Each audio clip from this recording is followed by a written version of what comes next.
Hey everybody, Dirili here.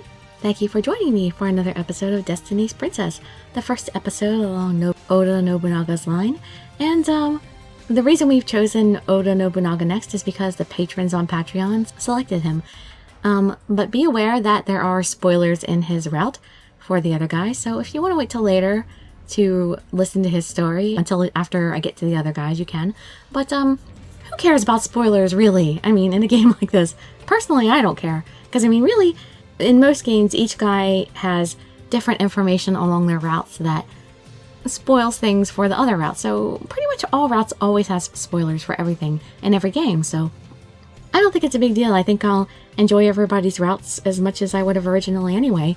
I don't know how you all feel about it, but we're reading Oda Nobunaga because I value my patrons' votes and opinions. So this is for you all out there.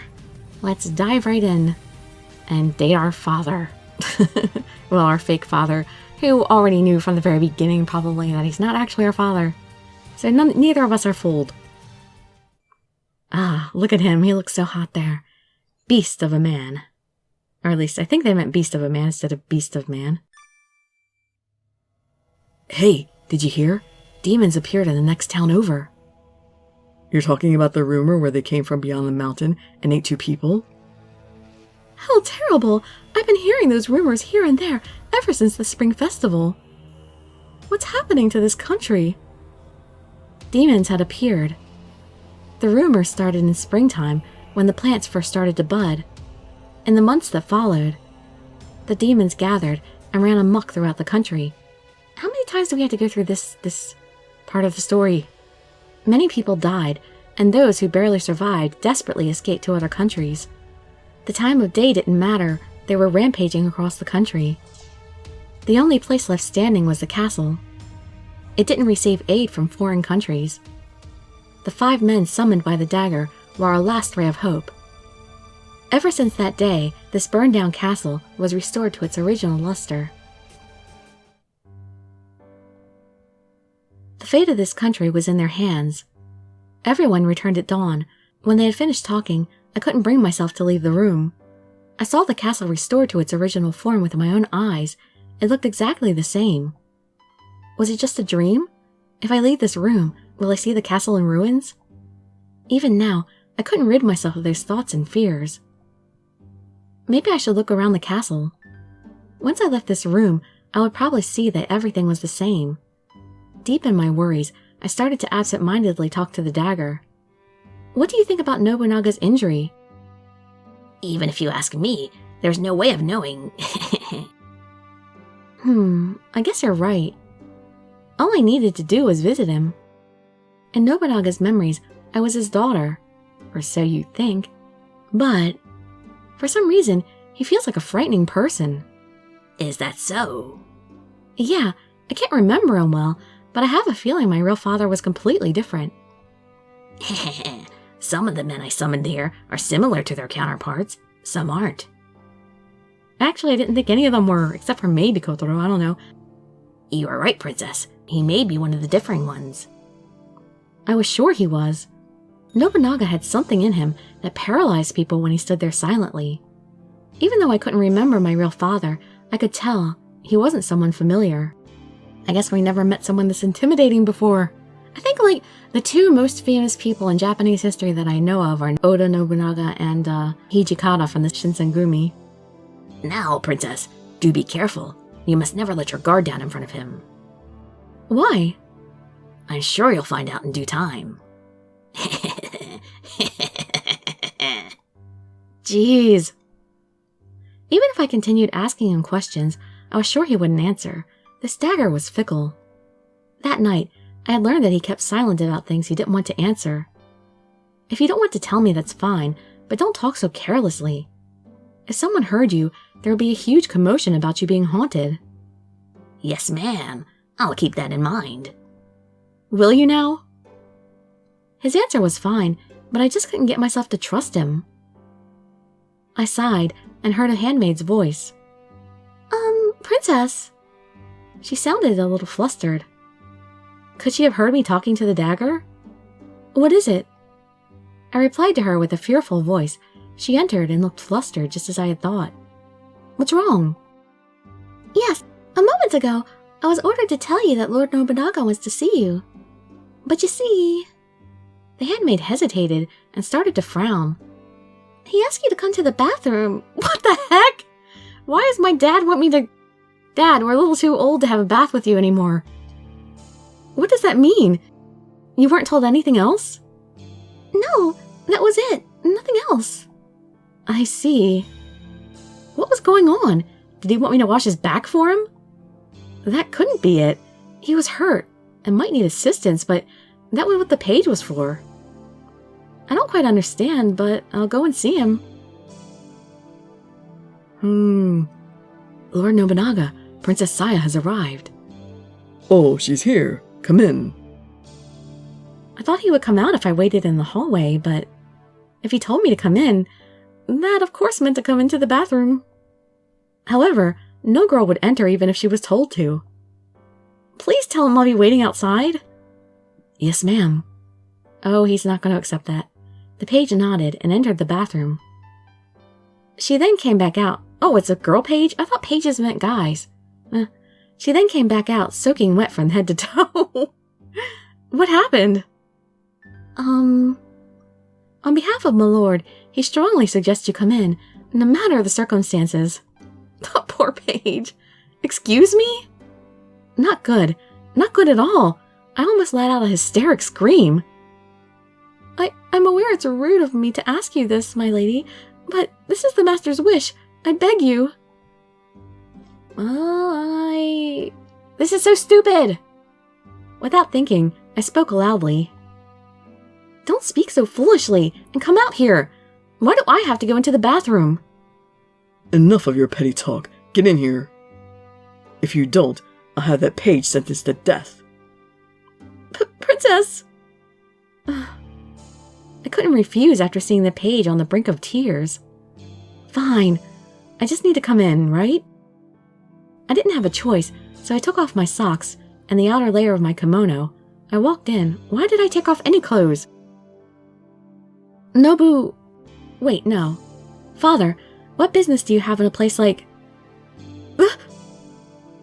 Nobunaga plopped himself on a bench and grunted. No doubt completely naked and in that way that men do with their legs spread out, you know? Men like to take up a lot of room when they sit. Stare blankly at him. I was astonished at the sight before me and couldn't help but continue staring. Oh my. He was enticing. Wow, I didn't expect Saya to react like that. The way she acted in the beginning with Hanbei and Kotaro. But no, apparently Nobunaga's got the goods. He's not just a beast of a man, he's a sexy beast. No, that wasn't what I meant. Oh, you can't take it back now, Saya. We know what's in your head. I just figured out what I was looking at. I immediately became furious and turned away. What's wrong? Why aren't you looking at me? At least hide your privates.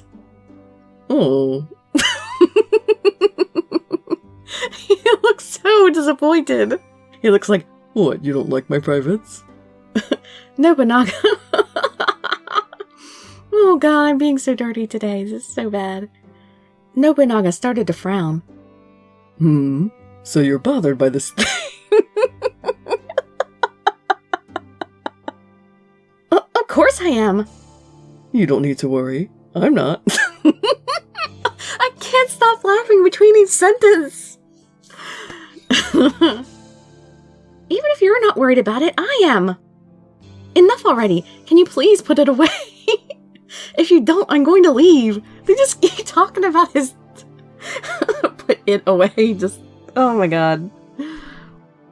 Always so dramatic. This is worse than dealing with Yuri and Nameless. He sounded so fed up as he put a towel over the lower half of his body. I glanced over just to be sure. I've covered it. Is that okay? It isn't, but I suppose you passed the minimum requirement for public decency. I knew quite well the veins on my forehead were throbbing from my anger. You called me all the way over here, so what exactly do you want? There's only one reason why I'd summon you to the bathroom. Help me wash my back. Exactly as you said in the very beginning, Saya. Excuse me? I'm injured, so do be careful. Oh, and your clothes will just get in the way. Take them off over there and come back. Are you joking? Dad, I'm too old for this. This isn't right. This is improper. After my moment of surprise, an intense rage boiled up inside me. What in the world are you thinking? You ask such strange questions. I said exactly what I meant. Isn't that obvious? When I saw him smiling in amusement, I was beside myself with anger. What is it? What do you think it is? I quickly turned around and walked toward the door. I didn't give you permission to leave yet. So what? I glared at Nobunaga as I looked back over my shoulder. You dared to say those type of things to your own father. Nobunaga narrowed his eyes and smiled. His entire body exuded his usual zeal. I felt my body go numb. It was, of course, just my imagination. I had to think that way, or else I'd lose all my strength. I turned around, bit my lip, and glared at him. I only said that because you said all those ridiculous things. It's the same with how you called me here to serve you. If you ask your mistress, that's one thing, but it isn't something you ask your daughter. Really? Unfortunately, I don't have a mistress. Nobunaga wasn't mad. He put his elbow on his knee and looked at me like he was amused. You can ask your page to do those type of things, can't you? They're here to help straighten you up. Back to his little pout. There's no one to my liking. Nobunaga sounded extremely disappointed. He let out a deep sigh. Huh? Without thinking, I questioned him. I'm telling you that none of the pages here catches my eye. If one of them had a pretty face, I would have permitted them to help me. It wasn't rare these days, but I didn't expect him to have those sort of hobbies. I was a little surprised because I had never seen that type of thing around the castle. Then, why don't you appoint someone who fits your taste to be a page? In the middle of a war? Even if I try searching, all the people are spread far and wide. Well, that is true. Then, I remember there was one person to my liking. If we're only talking about looks, you're the one I favor the most. That's why I called you here. Get angry. I felt blood rushing to my face. You! How dare you say something so shameless to your daughter? Quiet. Stop yelling. Nobunaga put his pinky in one ear as he said it. Besides, I thought you owed me a favor. There's no harm in washing my back, is there? A favor? Why do I owe you a favor? Alright, that sentence doesn't make any sense. I guess I spoke in a bad mood and he smiled at me? You don't know? It was something big and important. Yep, he knows already. He knew before he called us here. I could see a deep wound in his shoulder. It must have been from the demon last night. My eyes fixated on it at once. It was true. I was the one who injured him. But there was something curious about his words. My anger subsided, and with mixed feelings, I asked him a question. What did the doctor say about your injury? He told me to rest for a while. There was nothing I could do, so I put Yukimura in charge. Why Yukimura instead of Hanbei? Is that so? Please do take care of yourself. You need not tell me. Nobunaga smiled for a moment, and suddenly spoke very casually. Oh, that's right. I just remembered. There was something I needed to tell you. Hanbei consulted me about something. Hanbei consulted you? What, pray tell, was that about? In the midst of battle, he told me he wanted to break off your marriage engagement. Oh, good, we're hearing it from him this time instead of Hanbei. Now you belong to no one. Huh? I didn't care that he broke off our engagement. I only met Hanbei last night. It would have been more troublesome if we had to become man and wife. Celebrating something during the middle of a war didn't make sense to me. Nonetheless, why did Hanbei suddenly do that if I was his fiancé and his memories? Before I knew it, Nobunaga was standing next to me. For a moment, my eyes were fixed on his well-trained body. His long hair didn't look the least bit feminine as it entangled his wet body. Father, what? He grabbed my right arm tightly. He spoke forcefully into my ear. Come. Where to? It's boring to be all alone. Come into the water with me. In the spur of the moment, I took my left hand and forcefully slapped his cheek. You scoundrel! You're calling your own father a scoundrel? I freed myself from his grip and left the bathroom. Oh, come on, Nobunaga, don't toy with us. Just tell us straight out that you know what's going on. Don't let us think you're an incestuous jerk. Shortly after, I heard his elated voice from behind me. Did he just step out into the hallway naked? Excellent. I'm happy to know you won't bore me. I headed toward Hanbei's room after hearing what I had to say to him. He frowned a little. Is that so? I wanted to explain myself to you directly, but I didn't think Lord Nobunaga would tell you first. Hanbei humbly bowed. I apologize for my rudeness. Please forgive me. No, that's fine. More importantly, you might think this is a strange question, but what do you think of Father? What do you mean? How should I put it? Hanbei just came back last night. I couldn't think of a good way to explain the uneasiness I felt in front of Nobunaga. While I was searching for the right words to say, Hanbei started speaking. For some reason, I started to wonder if he had always been like that. It was like someone swapped places with him yesterday. Oh. This is, of course, just my opinion. His awkward smile. I was now at a loss for words for a different reason. Hanbei suddenly changed his expression, stretched out his back and stared at me. At any rate, do be careful. I know that saying this to you or your father is unforgivable, but it feels like there is something bottomless within Lord Nobunaga. Yeah, his bottomless ambition. They always talk about Nobunaga's ambition. After leaving Hanbei's room, I couldn't shake off the gloomy feeling in my chest. There was something suspicious about him, but I couldn't put my finger on it. What do you mean neither of those things? Both of those things bothered me. But I have to say neither of the things, because there is something else. The fact that he knows what's going on, and we're not acknowledging it. I was surprised and angry when he called me to the bath and told me to take off my clothes, but those weren't the things bothering me right now. There's only one reason why I summoned you to the bathroom. I thought to myself as I looked back on the conversation we had in the bathroom. Your clothes will just get in the way. Take them off there and come back. It felt like I was overlooking something very important. When he told me I owed him a favor. Besides, I thought you owed me a favor.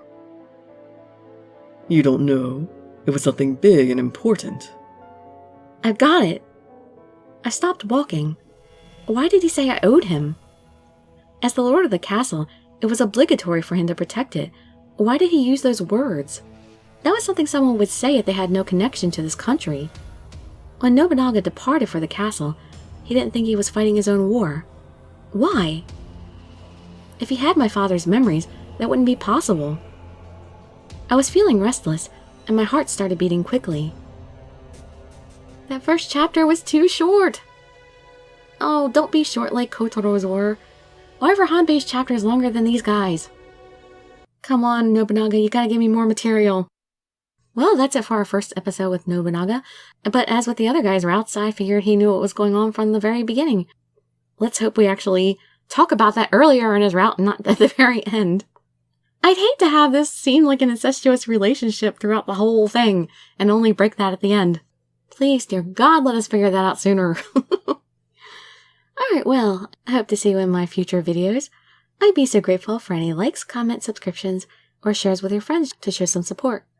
Thank you so much for joining me, and I wish you all health, happiness, and safety.